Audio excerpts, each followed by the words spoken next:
Welcome to another episode of The Sofa. This is someone I've known my entire life. We've been fellow musicians. He is one of the most opinionated, loud-mouthed human beings I know. Pretty much has an opinion for everything, but insanely popular, very, very talented. Ladies and gentlemen, I give Vishal Dadlani. Thank you. So, the format of this is, as you can see, we're in my office, so there's no studio, there's no massive get-up. It's just a conversation between friends. Sure. It's massively for the digital audience, so this is shit that you would normally not say in a TV interview. So I'm going to ask you, I'm going to try and dig a little deep and try and see some of the stuff that even maybe I don't know of in the last 15, 18 odd years that I've known you. Sure. So I want to start right at the beginning with that. So where did you grow up? Was it Better Road all along? Yeah. I'm a South Bombay boy. So unlike the other buggers who had to sit in local trains and carry their gear like bitches, being a privileged kid, was it different? No. I did all of that. Also, I have a bit of an ego problem. I can't start out with stuff people have given me. So that was a source of permanent conflict as a kid. My dad was always like, "Why are you doing all of this?" And I was like, "Well, because if someday I become something and I didn't do it myself, then I don't want it." So I did the local trains and I did the carrying gear and I did the traveling unreserved to Delhi over and over again. I would still do it. Excellent. So tell me a little bit about family. So what did the parents do? Do you have any siblings? My dad was in construction. I convinced him to retire just a couple of years ago and is driving him up the wall. I have a sister, younger, who has two beautiful daughters. And that's pretty much it. What kind of a son were you? Were you crazy like you are now? Or were you a sober little boy with hair? So there's a reason I don't have children, and that is because I remember what I was like as a kid. So I was an asshole of a child. I was a bad kid. I don't know. So from the age of about 14 to about 19, I was a proper gunda, like a street thug, and there was no reason for it. I was from a good family. I was well educated. I was fairly well off. And no reason for it at all. But I guess it's just hormonal in a way. You have to rebel against some shit or the other when you're that age, and I was rebelling against everything. Back then, did you have any idea? Like, every kid has this thing that, dude, I'm gonna, sort of grow up and be this shit. No, I had no plan. So I was a thug, and I wanted to be a thug, and that's what I was very happy doing. And were you good at it? I was great at it. Extremely talented.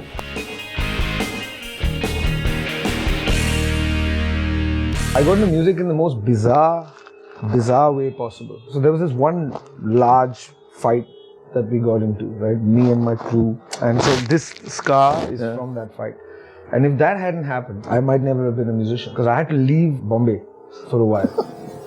And I, went off to Goa with a couple of my friends. And one of them played a little guitar. And I realized on the course of that trip that it was because he played a little guitar that we met a whole bunch of women. So I started learning. I took a lesson and I learned about 3 chords. And somewhere along the way, the Bombay riots happened. And there was a little place down the street from my house. This little shop called Pac-Man. Yeah, I remember Pac-Man. Yeah. So the Pac-Man guy knew us, and what he'd do is he'd open his shutter, let us in, and then down the shutter. Everything was shut, but we needed somewhere to go. You couldn't just stay home, right? So a few of us would meet up there, and just like another guy played a little guitar. So we, kind of just learn a little bit from each other and start. With 3 chords, you can play a billion songs. Correct. So we started to play songs back and forth and this and that. And a few months later, I got a call from this guy saying, "Hey, you want to be in a band?" So I was like, "I can't play." So he says, "Well, neither can I." And I'm like, "Yeah, all right." So that sounds like a plan. How old were you then? 19. And I'd always loved music with a passion that was sort of inexplicable in a way. I guess I got very lucky. My parents have loved music all their lives and it's always been like not genre specific. And I had this neighbor, this kid called Siddharth Mahajan, who really introduced me to people like The Doors and Chuck Berry and, old school rock and roll and the newer shit. Right. But that's where I kind of found my own music, different from my parents, and got into it, like really got into it. So that, and then this whole thing with the band, and then Shiraz was forming this ridiculous outfit, and I became a part of it, and I got home that day and I realized that this is what I want to do the rest of my life.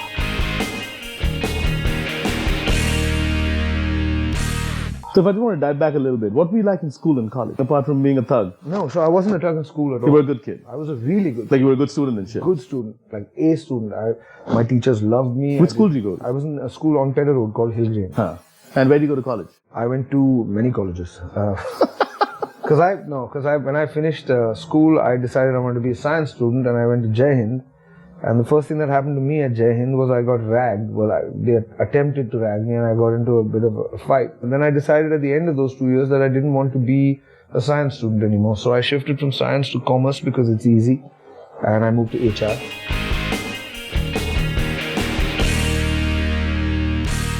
What was the first moment in your life where you said, this is it? I mean, this is really going to change the person I am. Was it music? Come to think about it, I remember the first time I got a Discman. My aunt brought it for me from Japan. With it, she brought a bunch of CDs and she said, pick. There was one for each cousin.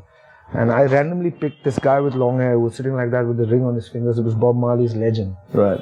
And I heard that album till the CD died. That album was like the first time I found music on my own. Was Pentagram your first real shot at music? Or did you have some so when we dirty linen behind that no one knows about? When we formed that shitty band, it was called Nostalgia, which is ridiculous because it's a new band.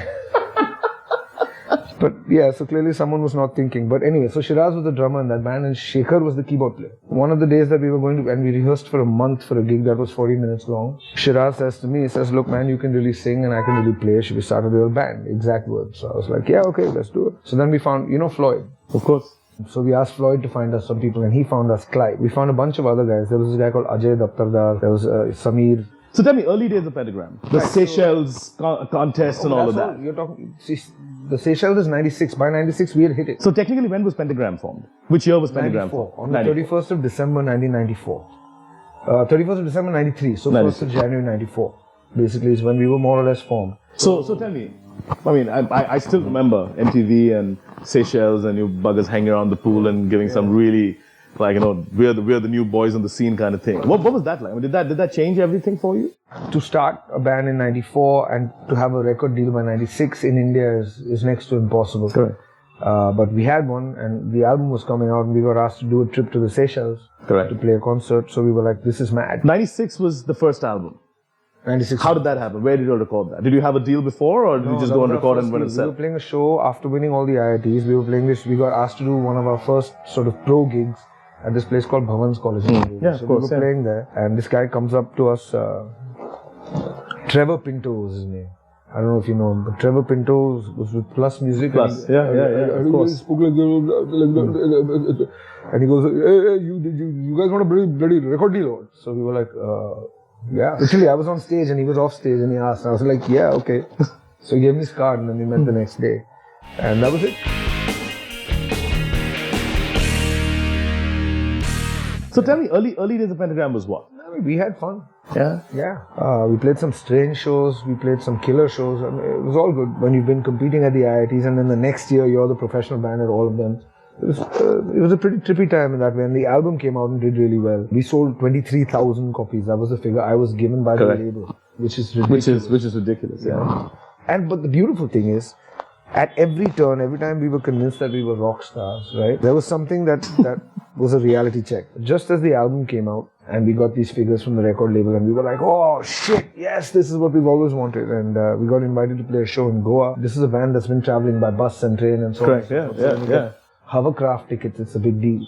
You know what I'm saying? So we were like, yeah, this is like luxurious. And you go there and everyone's got their own room and shit like that, And then on the way back, we met these people on the, at the hovercraft thing and they were like, oh my God, you guys are Pentagram. We were like, we have arrived. Right. So just as we were getting back to Bombay, we had this show in Vikhroli. I did not know where Vikhroli is. We called the organizer from Goa before getting on the boat to get back. And we said, how are the, tickets doing? It was our first ticketed gig. And he said, it's sold out. And we were like, dude, are you serious? How many tickets? He says 5,000. I was like, oh my God. Are you fucking kidding me? That's amazing. And we get there, right, to the Vikhroli venue and there's this massive line, or two massive lines, boys on one side, girls on one side. And we go in for sound check, right? And on the way in, I realized that nobody in the line has even looked in our direction. So I'm like, this is a little weird. So I said, I'm going to go out and check on this situation. I went out and I walked past the line. I figured I'll go past the line of guys because they'll be less shy or whatever. And nobody knew who the fuck I was. Okay. So I was like, what the hell is going on here? So I asked somebody, this friend who kind of knew the college guys. I was like, what's going on, dude? They have no idea who the fuck we are. Why have they bought the tickets? What's the story? He says the guy who was organizing the show was the college bhai, right? And he told them that either you guys buy tickets to this gig or you don't get your fucking hall tickets for the exam. So we had a raving, angry crowd, right, waiting to fucking take revenge. So I ran in and I told the guys, I was like, dude, We're screwed. Yeah. They're angry at us. There was a panic, like a meeting, right? All of us sat down. We were like, okay, what do we do? So we were like, okay, let's just bring the A game and we'll like do this with the lights, and then Shiraz will go out and bash out this beat, and then we did all of that shit, and they went wild and it was like, yeah. And then literally 30 seconds into that first song, it was like, Pencho, te to English mein ga raha hai. Literally like that. And then they started to pelt us with little stones, and the stones got bigger and bigger. Yeah. Oh shit. Until the end of the first song, when it was getting to the crescendo, and I realized, I was like, man, this is not happening. We are going to get killed out here. And I went out and I said, Haath bharti karun, tali vazwa. And from then on, we had that. Oh, super. It was like that. Superb. Yeah. What a story. Yeah, it's crazy. Leads me to ask, there was this distinct phase, 97, 98, where we all started doing covers. Most of us at least did. You bugger still did a few originals right at the beginning. Yeah. And then we suddenly made this gradual switch. Some of us did it rather abruptly. Most of them just did it. We just got our asses taken, right? Because they just would not understand that why a band like Brahma, who does Metallica and we love them for it, would suddenly sing their own shit, right? And I know a lot of us got a huge amount of shit for like a year before they started saying, oh, actually, these are musicians we like and we like who they are and we like the music, and it slowly sort of grew into that. It helped that people like you and me had albums because there was at least a physical product that people heard on their cassette players or whatever. This was pre-CD. But did you guys sort of face any of that? I think we faced it more than any other band, really. Our first album came out, we were doing a lot of original material in our sets, and I remember the first time, Independence Rock, 96, when we were getting out. The album hadn't come out yet. And we were just about to hit the stage. And I was really worried about, because you remember what it was like. I totally remember what it was like, yeah. We were like, we're going to do all the songs from my album. So I was really worried about that. Randolph came to me and he said, listen man, he said, look, if we are apologetic about our own shit, or if we're in any way half-assed about our own shit, then they will know. Correct. If we're doing it, do it like we're in the fucking jam room, just go out and put it out there with everything you've got. So we did that. Why Pentagram? Considering there's a big, I'm sure everyone's asked you this, but we must ask you. We didn't know at the time. I mean, this is, again, you're talking about 93. Pre-Google, pre-everything, right? Pre-everything, yeah. Who came up with the name Pentagram? Well, we all did. We needed a name for that gig. We were playing at SL World and we didn't have one. And they said, if you don't give us a name, we won't put you on the poster. Yeah. So we had to find a name really quick. And we literally picked up a magazine and we kind of, like a metal magazine, we went through it. And one of the Slayer t-shirt designs was a pentagram. So we ran with that. And it turns out there's a 70s doom metal band, which is pretty cult, which is also called Pentagram. And still around. Yeah. But you all didn't think you need to change it or anything? Well, I mean, we've thought about it a couple of times, but we've never come up with anything good, so. How in God's name did Bollywood happen? Was that ever the plan? Honestly, I had a song written. I was, madly in love, and I wrote this really cheesy tune. I knew it was cheesy. It was a love song. My first ever love song. Basically, there was a film called Pyar Mein Kabhi Kabhi that was being made. Raj Kaushal was making it. Shiraz was an AD. Shiraz was also so he was an AD on that film. He still shoots all our videos, so yeah. So he's still in the trade. He told me, he was like, man, this is a great song for a film. You should meet Raj. So I met Raj. I played him the song, and he was like, fuck, this is great. Do you have more? I was like, I'll write more. What's the big deal? See, I never had a problem with Hindi. Okay. Personally, can you think in Hindi? I do. I write songs. No, now you do. Back then, could you? Back then also, I wrote Wo Pehli Baar, and I wrote even early, specifically Jhankar beats and all. I wrote the entire album of Jhankar beats. I wrote Allah Ke Bande, all that stuff. So I have no problem thinking in Hindi, mainly because when I was a kid, I was not told about genres and languages. It was all just music lying on a shelf, and you listen to whatever you want. So I listened to Led Zeppelin and loved it right as much as I loved, Hum Kisi Se Kam Nahi. So I never had that division in my head.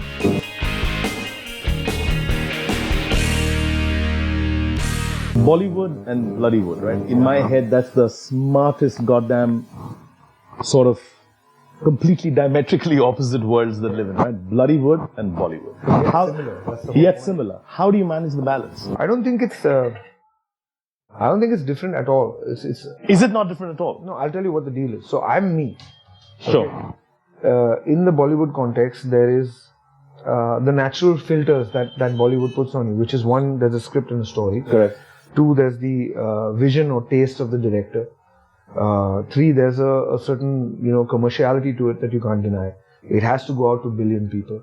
It has to be something that a billion people will identify with. Correct. Primarily, most of those billion people are primarily either Hindi speaking or Hindi music consuming people. So you have an understanding of that. There's a reality to it, and you factor all of that into whatever you're composing. No, but you're ultimately the face of Pentagram. In Vishal-Shekhar, you're both the faces, but you are the prominent one, if not the ignorant one. Or you're playing a wedding. I say the same, and it's just the various influences in various places that, if you listen to the track we did with Imogen Heat, for example, that's not a Vishal and Shekhar song, it's not a Pentagram song, because Imogen brought so much to it. Similarly, in Vishal and Shekhar, you're saying I'm the face, I would say Shekhar's the face as much or more even, because a lot of it comes from his influences.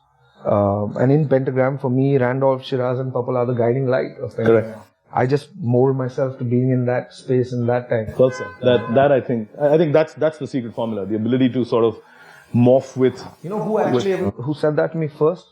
Farhad Wadia, because we were doing that first film at his place, Yaar Mein Kabhi Kabhi. And he heard the songs and he was like, if you have this ability to be this chameleon, you can really do a lot with it. Correct. So I was like, yeah.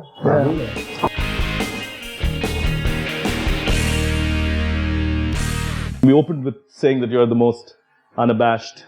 You don't give a flying crap about what you say. You have the biggest opinion that I know. I very specifically give a crap about what I say, and I make sure what I say is... It's super loaded. Oh, absolutely. So, I never believed in AAP, and this is the guy who actually made me convert physically from, the governments that were and the governments that wanted to be and is to following a philosophy like AAP. So tell me your take on that. Be it about music or life, when you spend 20 years doing something, it defines who you are, defines how you think. Like I said, bullshit is not permitted in that room. If you don't do what you believe, if you don't back what you believe, and if you don't say what you believe, then Pentagram has no respect for you. Correct. Whether you're a person or a corporation or an individual making a statement. Do what you say what you do. It's literally that simple. As far as believing in the Aam Aadmi Party goes, I'm not a party person. I'm an individual. I'm an Indian. I want a better life for myself, for my family. I want cleaner roads. I want shit to work the way it's supposed to work. Correct. Right?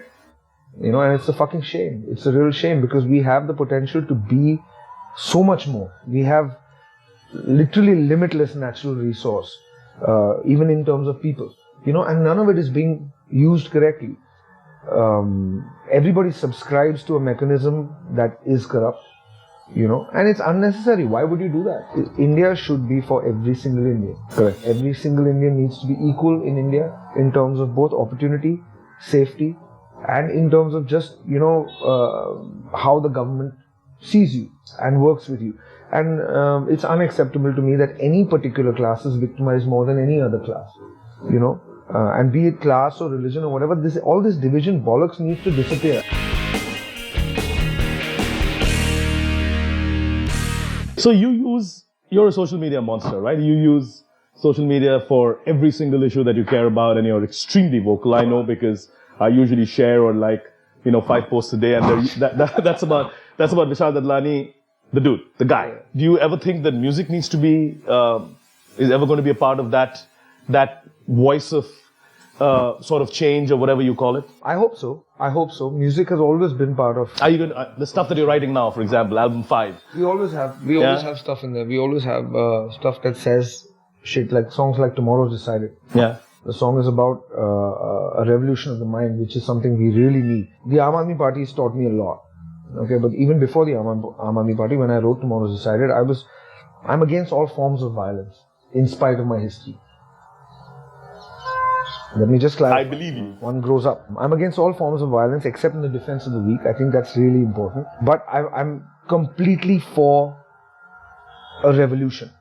And that's the reason I got involved with these guys. Because what I saw happening when Anna showed up and young urban people actually hitting the streets for the first time in my life. I waited my whole life for that shit, dude. You read about the civil rights movement and in the 70s what was going on in America, 69, 70, when young people rose up and actually kind of changed the social fabric of that nation, demanded equality for all. Do you see that happening for us anytime soon? So that's why I got involved, because I felt like it's necessary for anyone who has a voice, no matter how big or small, to kind of participate. The reason I'm so active and so, overly sort of out there on the social media things because there's a million people who follow me, so may as well just stick it out there and I'll take the hate that comes with it. I don't have Pentagram has dealt with hecklers for far too long to be afraid of this shit. You know what I'm saying? So I don't really care. How do you find the time? Because I've seen you respond to the hecklers one-on-one in massively elaborate messages. I mean, I can't respond to all of them, but I respond to the important questions. If and when, and I respond to the absolute idiots every now and then. But now, these days, of late, I haven't been responding to anybody for the simple reason that it's not worth my time. I said what I needed to say. You want a response, read it in the initial tweet. You know. Also because the reactions you get. So you say something like, for example, we are 18 days away from the deadline that the BJP proclaimed Correct. for bringing black money back into India. 18 days away from it, no action on that front. They have publicly declared that this is now not going to happen. So when you say something like that, people come to you and say, yes, but why Kejriwal ran away? Correct. And I'm like, how do you respond? There's a leap of logic. So you can't deal with every moment.